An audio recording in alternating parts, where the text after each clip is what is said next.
नमस्ते, मैं डॉक्टर आदित्य काशीकर हूँ वी आर स्पाइन ग्रुप से। आज मैं आपको कुछ इंपॉर्टेंट चीज बताने वाला हूँ जो ट्रॉमेटिक स्पाइन इंजरी रिलेटेड है। जब कभी भी हम कोई इंसान का एक्सीडेंट होते हुए कोई रास्ते पे देख लेते हैं, तो इनकेस उसको स्पाइन इंजरी हुआ है, तो वो इंसान को स्पाइनल इंजरी के बाद वो पॉइंट से लेके हॉस्पिटल कैसे हम लेके जाना है, उसके बारे में कौन सी सावधानी बरतनी है, उसके बारे में आज मैं आपको एजुकेट करने वाला हूं। पहली तो बात है, आप हमें ऐसे एज्यूम करके चलना है कि जब कोई भी ऐसे एक्सीडेंट अपने सामने हो जाता है तो वो इंसान को स्पाइन इंजरी हुई है ऐसे ही मान के हमें चलना है। क्योंकि एग्जैक्टली किस अंदाज से पेशेंट गिरा है, एग्जैक्टली कौन सा स्पाइन का हिस्सा उनका फ्रैक्चर हुआ है, नहीं तो इंजरी हुआ है, उसके साथ साथ और भी कुछ इंजरीज है क्या, जैसे हाथों पैरों के कुछ बोन्स में फ्रैक्चर है क्या, उसका हमें वो टाइम पे अंदाजा नहीं रहता है।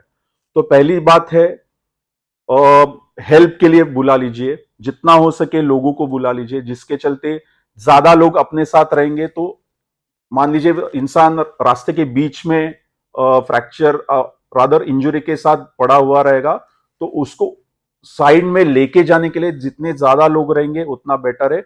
क्योंकि एक दो लोग रहेंगे तो उसमें कैसे है कि गलत तरीके से हम पेशेंट को उठा लेते हैं, तो वो उसमें इंजरीज और बढ़ने के चांसेस रहेंगे। तो मैक्सिमम कॉल फॉर हेल्प, जितने ज्यादा लोग रहेंगे उतना बेटर है। जो मूव करने का भी अंदाज रहेगा, इन केस आइडियल केस में हमें कुछ लॉन्ग एक वुडन प्लैंक मिल जाता है जिसपे आप पेशेंट को रख पाएंगे, क्योंकि इमीडिएटली तो वहां पे स्ट्रेचर सुविधा नहीं रहेगी। तो वुडन प्लैंक कुछ अरेंज हो जाता है, तो उसको पेशेंट को वहां पे उसको लिटाओ, धीरे से लेटाओ। उसके साथ साथ जो सिर है उसको स्टेबलाइज करना है, क्योंकि जैसे मैंने कहा कि हम एज्यूम करके चलेंगे कि उनको स्पाइनल इंजरी हुई है, तो हेड को स्टेबलाइज करने के लिए वो वुडन प्लैंक पे साइड में चाहिए तो आप सादे पत्थर रखो, जिसके चलते उनका हेड आगे पीछे साइडवेज मूव नहीं होगा। ओके, सो हेड को स्टेबलाइज किया, बाद में आप सीधा सिंपल चद्दर ले सकते हो, नहीं तो कोई फीमेल रहेगी तो उनसे ओढ़नी मांग सकते हो और ओढ़नी से उनको प्लैंक से शरीर को बांध सकते हो, जिसके चलते आप जब प्लैंक से उठा भी रहे हो तो भी शरीर का मूवमेंट आप कम से कम कर रहे हो।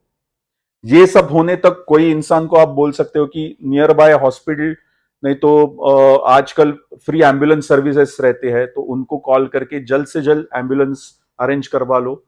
और फिर जब एम्बुलेंस वाकई में आ जाता है तो मोस्ट ऑफ द टाइम्स आज के तारीख में हर एम्बुलेंस में स्पाइन बोर्ड रहता है, जहां पे जो वुडन प्लैंक की मैंने पहली बात की, सेम चीज वो स्पाइन बोर्ड करेगा, क्योंकि वहां पे बेल्ट्स रहते हैं।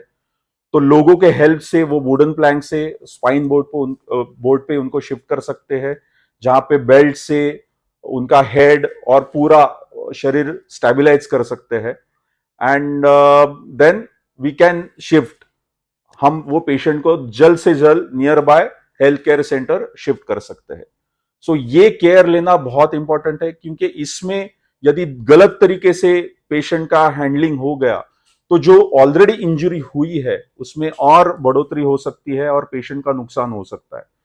तो ये चीजें ध्यान में रखना है और हमें टाइमली मेजर स्टेप्स जो मैंने कहे हैं वो फॉलो करने हैं। Thank you.